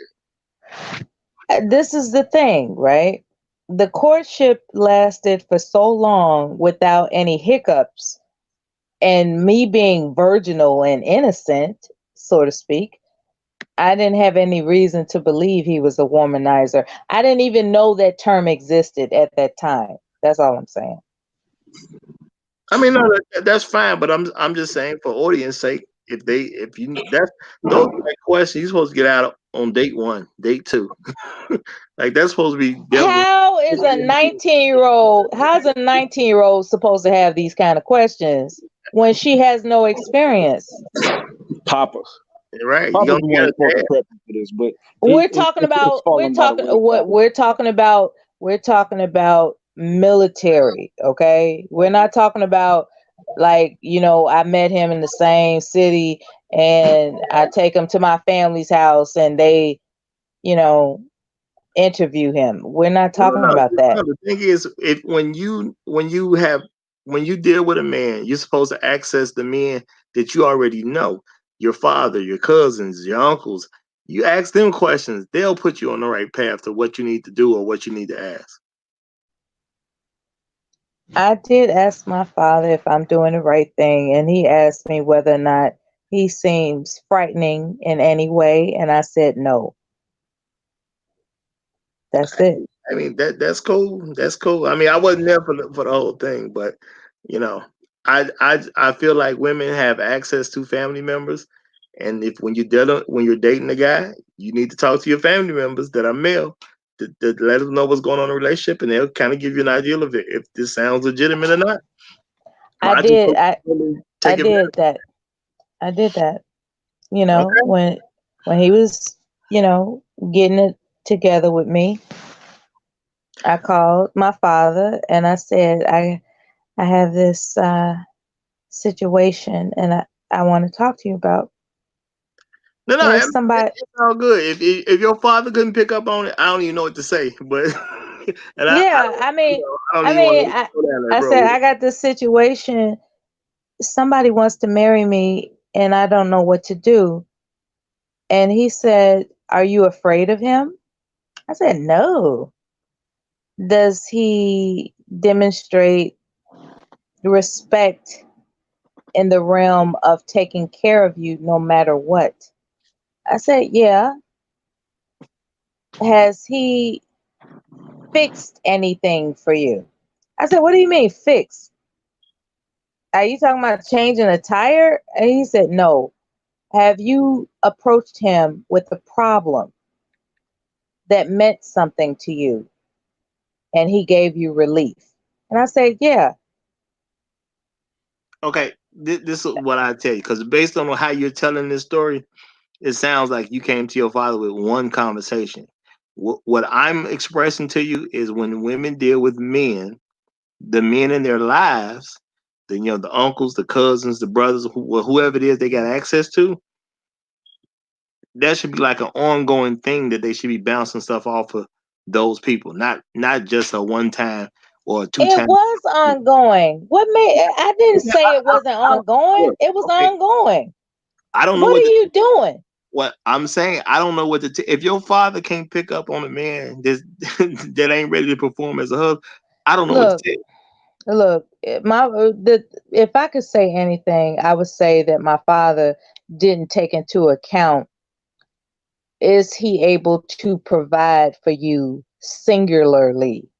See, this is where the variable is. He knew that I had my salary and he knew that he had his salary, and under his thought it would continue. That's and that's where it went, haywire. My father couldn't have anticipated that I was going to be his dependent spouse. Okay, That's the variable. this is what I'm trying to tell you, because I don't know your father, and I don't want to dog your father, nothing like that. But My the men, father's deceased. Please don't dog him. well, that's what I'm saying. At the end of the day, the men that I know of, they instruct us to be able to take care of women with your income by yourself, regardless of what she's doing. Yeah, he didn't pose that conversation because he never thought I was going to actually not re-enlist. He thought I was going to continue to re-enlist. And see that's the disconnect. You know what I'm saying? That's the type of the men I come from, the ones that influence us, is always, can you take care of her by yourself? Because you never know what's gonna happen. What's gonna happen when she get pregnant? Is she ever gonna work after she gets pregnant? Those type of There's a no, whole there's a whole slate of things that men hear sometimes about those particular scenarios that didn't just happen to take place in your particular case. But I'm not, I don't want to say that your father was a bad guy just because he didn't think of it or didn't talk to you about the most. he wasn't military, so how was he to know anything other than I intend to re-enlist? And What, if what I I'm saying has nothing to do with whether a person's in the military or not. Has nothing to do with that. I was told to be able to take care of a woman. Period. That doesn't make a difference what my job is. Right, right, right. And I pick up on that from you. Like, that would have been a very poignant question. Like, can he take care of you? Period. That is a poignant question that he did not ask. Yeah. So for listeners that still have the future in front of them, if you're a guy and you want to marry a woman, try to make sure you're in a position where you can take care of her on your own without her check being involved. If she works, that's bonus money for your household. But you got to be able to take care of her if she can't work, because she might have a baby one day and she may never go back to work after she has a baby. You don't know how And, the situation's going to play out. and don't panic about it. Well, I'm going to put that on him being lazy. People that don't feel like solving problems, they panic. That's how I'm going to look at that. Yeah, he panicked. Otherwise, it would have been a good marriage. He panicked, though. Well, I'm saying panicking is for lazy people. That's my view of it. Why would you panic? All you got to do is figure out a solution. What is this topic about pro-black Well, versus at the same time being Well, Um, I'm just saying that there seems to me like wherever I go on social media, there seems to be kind of an anti-black man sentiment. Now, see, here's the thing: is like whenever someone says something like that, they try to lump all black people in it. But there's things that's specific to this narrative that I wanted to address. But there's really not enough time to get through all of it. But and like I was saying, like it just seems like that every time that you hear something happen about a black man, there's always some kind of negative spin on it. Like this past week with the Ti situation. Basically, a lot of people, Ti being a father, a lot of people didn't want Ti to father. I mean, people felt like that he was being invasive, and what I heard from a lot of folks is he was being creepy. He was being creepy for fathering his daughter like that. But at the same time, people have to understand is that there's a lot of shit going on out here, and a lot of people go through great lengths to protect their children. And Ti seemed to be one of affluence. So, and what I try to get people see sometimes is that celebrities play by sort of a different set of rules. So I mean, whereas Ti is used to having like some measure of control, and I'm not saying that he's being a bad parent for it, but of course he's gonna impose that kind of will on his child. If and another thing is, it's starting to like kind of anger me a little bit because it's like people are really going in on this. So if like my whole point is, okay, stop asking black men to lead if you can't let a man be a dad to his child. Yeah, Period. that's Is ridiculous. Honestly, people are always complaining about the man doing this, the man doing that. That man leading his own child, and people got feel like he can't tell his child. And see, it'd be different if he was harming his child, but he didn't do nothing that harmed her. So people were like, "What? He don't get to be able to raise his child according to the way he wants to." Now, what he did, everybody else may not do. Everybody else may not even thought of it. But at the end of the day, it's still his kid. Like he didn't do nothing wrong. I could see if the man was hurting her, but he didn't it, hurt her. Yet people want to it, say how he should raise his child. Makes no sense. I'll see. I'll see your point, and I'll raise it to this. It's an inspiration, okay? Because he is protecting his daughter, whether she realizes or not. Eventually, she will. She didn't have And a problem with it that we know of. No one know. I've never heard anything about his but daughter having a but problem. people are turning this inspiration into perversion, and I don't like that. I don't like that people are trying to twist the narrative into something perverse. I don't appreciate that. He's protecting her. That's what he's doing. Well, my thing is that that type of stuff needs to be called out. Those are sick people that don't know how to raise their own children and probably never cared enough to even think about their daughter on any kind of sexual level. They probably just don't even care. 'Cause if you uh, see something wrong out of that, out of what he did, you can't care that much about your kid. yeah, and due to the court of public opinion that we've been seeing, yeah, you got to understand these are a lot of people that have these opinions out here that's already blown their chance. Period. I mean, they blew their load early, and how I know this kind of stuff because when I was in junior high and high school, a lot of people blew their load early too. And the fact of the matter is that it's actually in this day and age an accolade to be that age is still a virgin. I mean, and I'm not saying that this is some kind of gross perverse society, but if y'all thinking that way, what the hell is going on exactly? Is there a culture that we need to address that people don't like, that people don't want to? I mean, shit. But anyway, like I said, a lot of those people that have those opinions already blew their chance.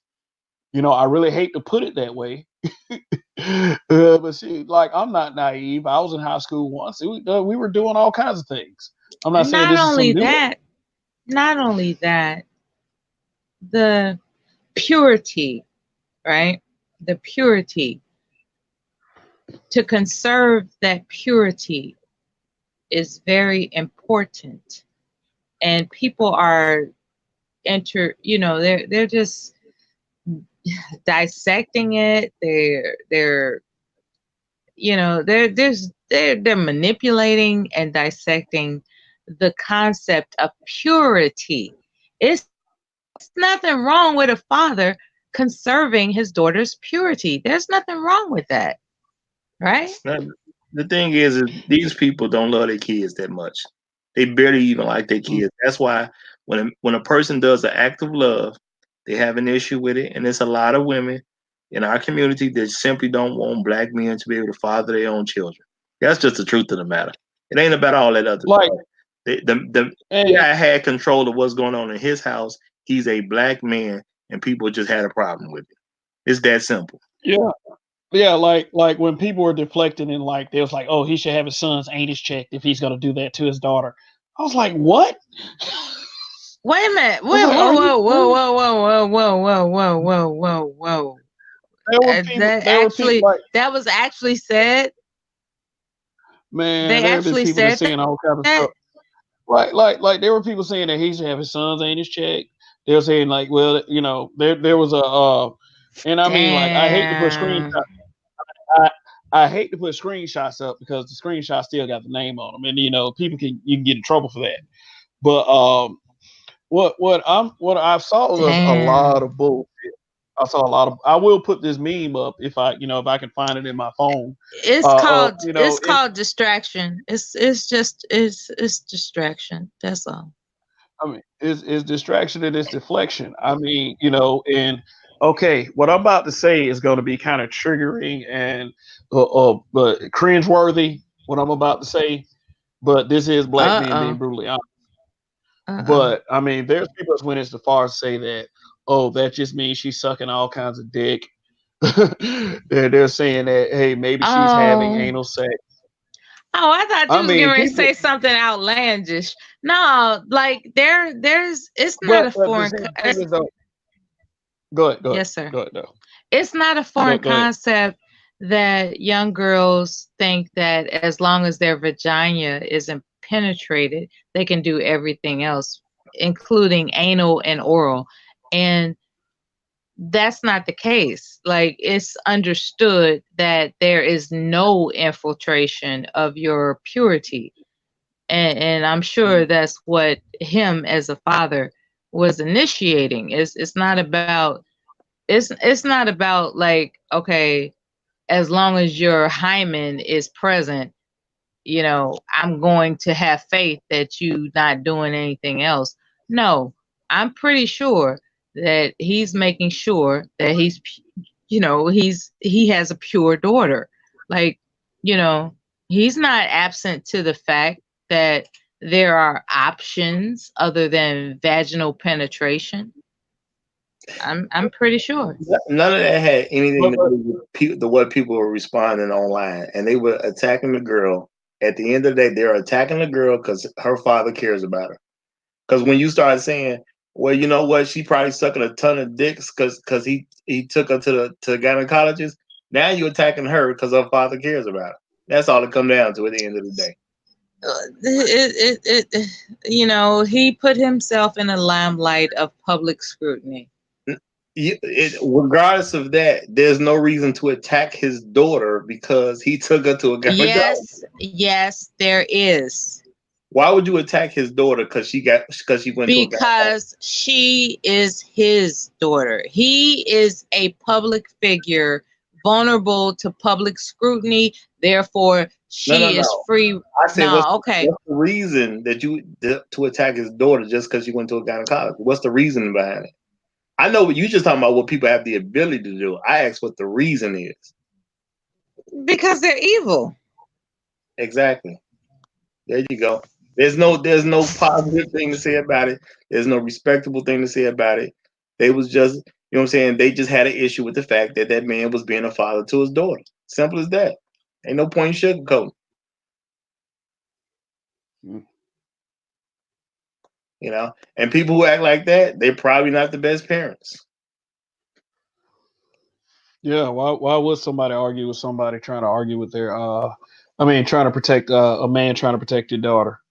I mean, it's like there were a bunch of abhorrent comments. A bunch. It's like, and you know, there's a bunch of twisting of the narrative. You know, seriously, period.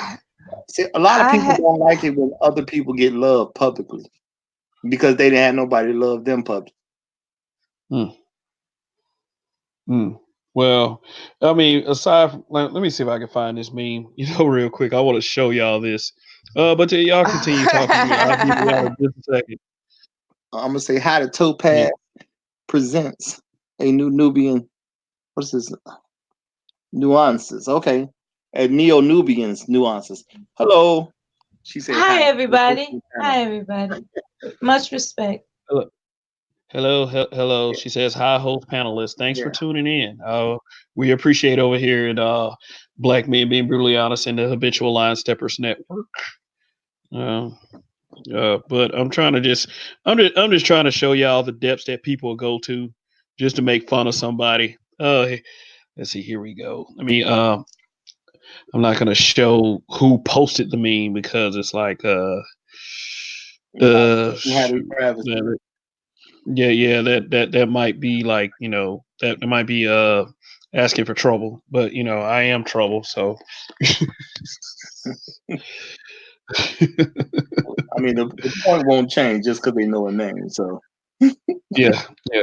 They thought this shit was so funny. I mean, the thing is, there's just his Ti situation. Just let it be known that there's a lot of folks who got an issue with a black man parenting his child, and it also tells me that it's just a lot of people who they don't love their kids. Because if you had a negative reaction to that, you can't like your kid that much. Just because he did something that maybe you wouldn't do. You know what I'm saying? If his parenting different than yours, but if you are a good parent, you should understand someone else trying to be a good parent, even if you don't do it the same way. So yeah, a lot of folks out here they some bad mamas and fathers, plain and simple. Yeah, tell me about it. How can you be why would you father and act that way? How can you argue against parenting? Seriously. Yet they found a way. It's ridiculous. Yeah, they always find a way. Just like social justice warriors, they always go on social media posts from time to time and just find a way to be mad with somebody. People are gonna find a way to be mad with oxygen one day. Like, I'm telling you, just plain old motherfucking oxygen. That stuff we need to live. They're gonna find a way to be mad with it. I'm telling you. Yeah. And I'm gonna do a YouTube video about it if I'm not 60 or 70 or 80 or something like that by the time they do it. But the way things are going, man, it's just that people just finding shit to be mad about. But it's always like a rag on black men, period. It's like the shit doesn't make any sense. And and I'm not here to seriously put up a bitch fit about it. I'm just gonna tell you, I'm not gonna be one of these ones that's just gonna put up with the shits. I mean, you can say whatever you want to say. Oh my God, this guy's being sensitive. But I mean, it's not. I mean, shit ain't gonna work. Shit ain't gonna work. Period. Okay, I got the photo pulled up. So let me show this. Let me show y'all this bullshit real quick. Let me see. Let me see. All right, let me share the screen. And I mean, this is how far people go to get a laugh. Let's see. There. Oh yeah, I saw that meme. What the fuck is going on with this world? Like, that wasn't get a laugh. That was to imply you gotta explain it to me because I only see the face. Sorry, I'm washing dishes. I only see the face, so explain it to me. Look at the lining of the picture. Look what's around the face. Yeah, it looks like a inside of a cooter. So, and like I was saying. Oh, that's awful. That's awful. Oh man, yeah, people are wild, man. That's awful. Yeah, people wild as fuck, man. It's like, what the hell are you doing? It's like y'all act like that man was in the room with the doctor looking down the girl's cooter. Oh, Hyman's still there? Okay, good. No, the man explained, he explained so much in that short little part of that interview. He not only said that his daughter has consented for him to get very sensitive medical information about her First of all, so it was already discussed. It was already discussed. Second, Ti was made aware by the doctor that is other ways to break a hymen. Athletic activity, physically strenuous stuff. Something like riding a bicycle. And he said that his daughter ain't none of that. She she is like, she from the way she looks like she keeps up herself a little bit. She has to be doing something, but father knows best. So every talking point that everybody was trying to make up with this situation had already been answered. The problem is people just want to fucking bitch. That's all there is to it. They just want to bitch. They want to complain. They want to find something to be mad at. And especially with black men as of late. Now, I know people have this little harsh view of black men. I mean, like some of it is legitimate. A lot of that shit is just bullshit narratives. Like why is it that a father can't be a father to his child? Period. I'm sure there are worse dad types out there. You could have like a great Santini type dad. I don't know if anybody knows about the great Santini, but that motherfucker. but I don't think that's what he is doing at all. It's like okay. Ti was, let's put it like this. Ti was able to afford for his children the finer things in life. I'm not saying that kids owe you anything for that. But you got to think of where Ti comes from, as far as his background and him growing up. He knows these boys out here chasing tail because he was once that guy that was chasing tail, and it's like he on game. I'm sorry. I mean, like I'm sure if he didn't, if he wasn't a famous rapper, or if he didn't have all kinds of groupies throwing themselves at him, and he just saying just about any bullshit thing to get the draws, and it worked. And especially with his daughter being the offspring of a public figure. Reputation is everything. These people will go after your children in a heartbeat. And apparently, black people on social media will too. Well, see, my thing is at the end of the day, he's just a father doing what he sees fit to help his children. That's all I took it as. Now I ain't never thought about getting a girl's hymen checked, but I ain't got no daughter either. You know what I'm saying? But at the end of the day, I'm sitting there like when I hear the news, I'm like, okay, so what if he did? That's his style of parenting. He didn't hurt that child in any kind of way.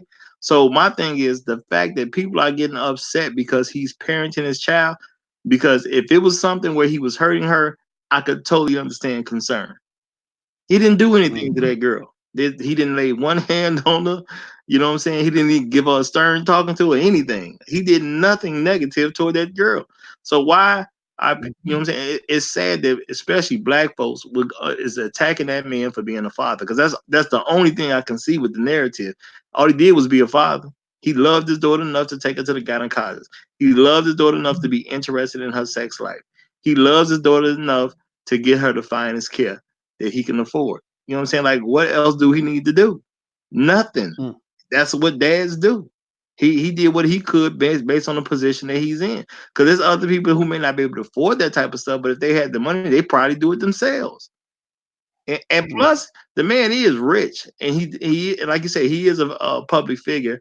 And if his kids are messing up, it's folks that can't wait to tell the world they call his kids messing up. So that man definitely doing something right, because I don't know who his daughter is. I have no clue who his daughter is, which lets me know she ain't been in no major trouble for any kind of consistent time. Because I don't know, because there's other folks' kids that have been in trouble, and we know who their kids are. And plus the fact that you don't want to have a man on fire situation happen to where somebody kidnaps your kid, or somehow she goes on a romp with some young guy and she all of a sudden disappears. Like what was that girl Natalie Holloway that he was talking about for years and years and years? Like you don't want another one of them. So I mean, he's a famous person. All kinds of people are like God willing, this does not happen, are going to might make attempts. That's why they have bodyguards. I mean, he just wants his family members, whether they're the boys or the girls, to be as careful as possible. Now everybody was like, why does he scrutinize his sons like that? Because he had a son admit on a reality show that he was having sex, and he was like, well, oh well. Like they act like they act like if he goes to the gynecologist and his daughter's hymen done busted and she done finally like, okay, I lost my virginity, dad. Like he's gonna go on some kind of father rage, which he might be pissed off because that's his girl. And he did admit, yeah, we treat girls differently than we treat boys. I'm gonna give you that may seem a bit unfair to you. It really does. But when it boils down to it, men do have to protect the women in their lives. Period. It just it's just that's just what it is. If you're any kind of man, you're gonna protect your family. Yeah. Period. And boys should And be treated differently than girls. They shouldn't be treated the same way. I go on record. yeah, yeah, yeah. Because it's like, how is he supposed to react? I mean, he's going. I mean, all I can say. I mean, all he could probably say was this: okay, if you get one pregnant, get a job. You know what I'm saying? But everybody was like, oh, he doesn't scrutinize his sons like he does his daughter. How do you know? How do you know they don't have other things going that involve scrutiny? No. It's like, yes, he did make that public. He did make that public, but hey, you know what? It's just parenting. He let everybody know what kind of parent he is. Period. And his baby girl growing up. So guys, in particular, don't try it. I mean, period. We as fathers are going to be protective of our daughters like that. See, I have a daughter that's 5. Now, I may not have the same kind of thinking, but I understand. It's like when I get to that bridge, I'll cross it. I can't say what I will do. I can't say what I will not do by that time. I mean, I can tell you as of right now, I'm not even thinking about that shit. She 5. You know what? She 5. I'm more worried about her. I'm more worried about her word, learning her ABCs and her 1, 2, 3s. Period. I mean, so that's where I am right now. But when she gets to be that age, I have to be a parent. Period. I mean, I'm a parent now, but I have to be a special kind of parent when she starts coming of age. So let me say this too. My thing is, the world is going to expect much different things from men than it's going to expect from women. Therefore, boys and girls shouldn't be treated the same because the expectation is different. We're not growing up to do the same thing. People act like there's some real level of equality out here. Equality only works at a job. That's it. Once you leave a job, life is not going to treat men the way it treats women. And regardless of that, even the women that claim they want equality, they don't go on dates trying to pay for them because they still want to be treated traditional when they leave the job. So at the end of the day, you cannot raise a boy and a girl to be the same type of adult, knowing that the world is going to treat them different and call yourself a good parent in the first place. So you may not agree with what he did, but at the end of the day, that's his style of parenting. As long as he's not hurting his children, he good in my book. Period. He don't have to do exactly what I would do. It's his daughter, not mine. okay, Topaz presented Neil Nubian's nuances. She states it's selfish if that a boy gets a girl pregnant while living with his parents. It should not be condoned. Nope, I agree. I mean, I don't think that T.I. was condoning his son having sex. In fact, he wasn't thrilled about it. But who was there to say he didn't have that talk? Okay, if you get one pregnant, I mean, because they only show so much on a reality show anyway. They don't put their entire lives on that reality show. All he's gonna say is basically, this was probably an off-camera thing that they decided to put on camera anyway. I mean, he probably, there probably was something different backstage and off camera. But by the time he got the camera, he probably calmed down a bit, and then it's like, okay, producers like, hey, let's put this on camera. Let's put this issue. This reality show. I mean, and that's the kind of level, thinking I would do. I mean, we don't know whether he's scrutinizing his sons or not. Okay, it's a reality television show, and people have admitted. I mean, and people have admitted that reality shows are kind of scripted anyway. So, well, I mean, at the end of the day, even when it comes down to a pregnancy issue, it's still gonna be different because when a girl gets pregnant, more than likely she's gonna stay living with her parents, and it's gonna be more on her than it is gonna be on the boy anyway. So, nobody should be encouraging any children to have babies in the first place. But yeah, I'm just saying the reality of life is always gonna be a difference between the boys and the girls, and for people to act like there shouldn't be a difference, I don't even know what's wrong with you. We're in the information age. If you can't tell boys and girls are different at this point, I don't know what to do with you. So she says, so remand son in private, discuss girl body in public. I don't agree with him, but I see that he's trying to parent. And yeah, at the end of the day, you can you can agree to disagree, but you understand. You understand at least that. Well, my thing is, Yeah. at the end of the day, I don't know where he recommends his kid, whether it's private or public, but I mean, regardless, they're his kids. My thing is, we can give advice to people on how to parent, but you still have to give them room to parent. There's certain belief systems and things that we all gonna have that's a little bit different. We probably would treat our kid a little bit differently, but that doesn't mean the next person is gonna see the things the way we see it. So my thing is give advice, but you gotta have room to understand the people. Some people gonna take your advice, some people ain't gonna take your advice. If they ain't hurting nobody, you gotta just let that be. Hmm.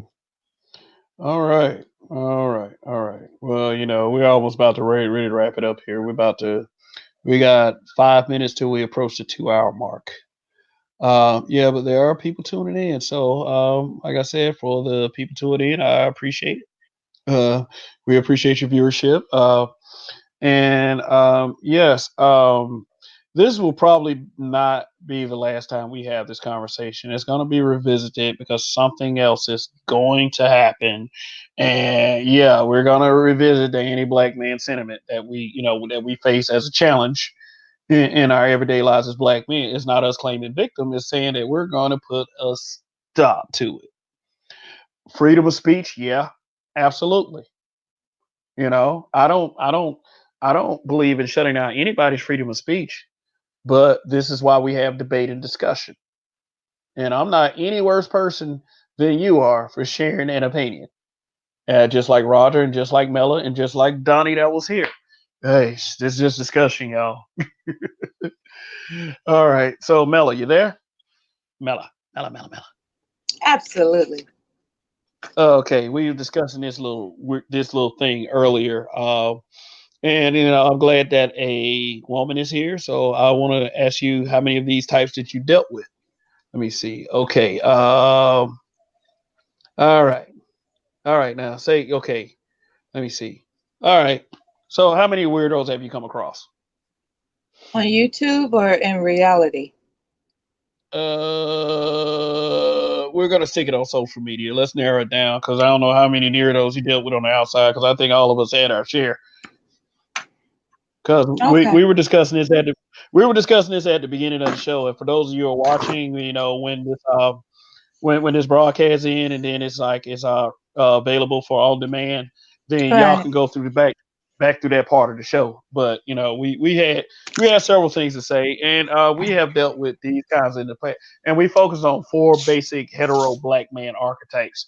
I say hetero black man archetypes to be specific. Yeah. All right. So okay. So let me what? So basically, we were talking about weirdos. Okay, that's the Ti little sick anus thing. The babyface guys, the ones that's you know singing to you and singing to you in soprano how much he wants to love you and everything and says things like I don't know, just kind of defending, just kind of being a false defender. And what we were saying is A like a false lot of these defender of what? a false defender, like basically trying to just basically jump guys just for the validation of females. I mean, like I said, I already Oh, understand.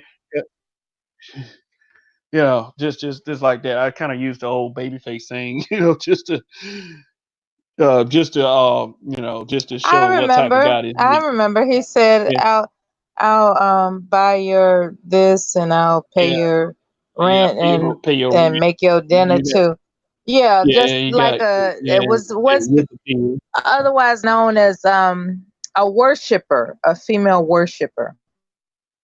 Yeah, worshiper. It's like it's false. Like you What can love female black women and worshipers not have be I open. observed? Yeah, I mean, like, yeah, What female I mean, you got all. worshipers have? Yeah, I Uh, mean, yeah, I, yeah, yeah. We Okay, and let me see. Also, we dealt with the Pookie archetype. Like I put Lil Wayne there. I put Lil Wayne there, as a Pookie archetype. I'm not actually talking about actually Lil Wayne, but I did point out this one little thing right here. If you watch the screen, if you notice in between his eyes, and I pointed this out because we used to have a bunch of Illuminati conspiracy theories that always try to put Christianity and evil together. It's like, oh, this is from Satan, or something like that. And I mean, Roger brought some clarity to it, like the cross ain't really this and that, but but due to the regular, average, everyday person's perspective, um, yeah, like we said that was like that looked kind of funny under that cross. But anyway, we're gonna go ahead and bring the broadcast to an end right now. So so let me see. Let me because we've reached the 2 hour mark, and like we don't want to, just it's like we're trying to really work these broadcasts a bit more efficiently. So anyway, I want to thank everybody for coming. Is yeah. Thank you. This was certainly a good discussion we had here. Roger, do you have anything you'd like to say? Well, for all those who happen to come across, definitely like and subscribe. Also, check out the other channels on the Habitual Line Steppers Network, which is my channel, the best show on social media, the Roger Report. Donnie, who was here, his channel, You Ain't Shit for Watching, and our entertainment channel, The Black Dimension, spelled BLAKK, The Black Dimension. But yeah, been a great time. Appreciate being here. And we got to get to some money. All right, Mello. It's Any been a final great thoughts? It's been a great time with a bunch of great guys. Thank you. Thank you for having me. No. All right, and thank you for coming. Also, I definitely enjoyed it myself. So at the beginning of each one of these broadcasts, if you haven't, please subscribe, like, share if you like, or even dislike because that helps me too. So that's it for now. In Kev we trust. Goodbye.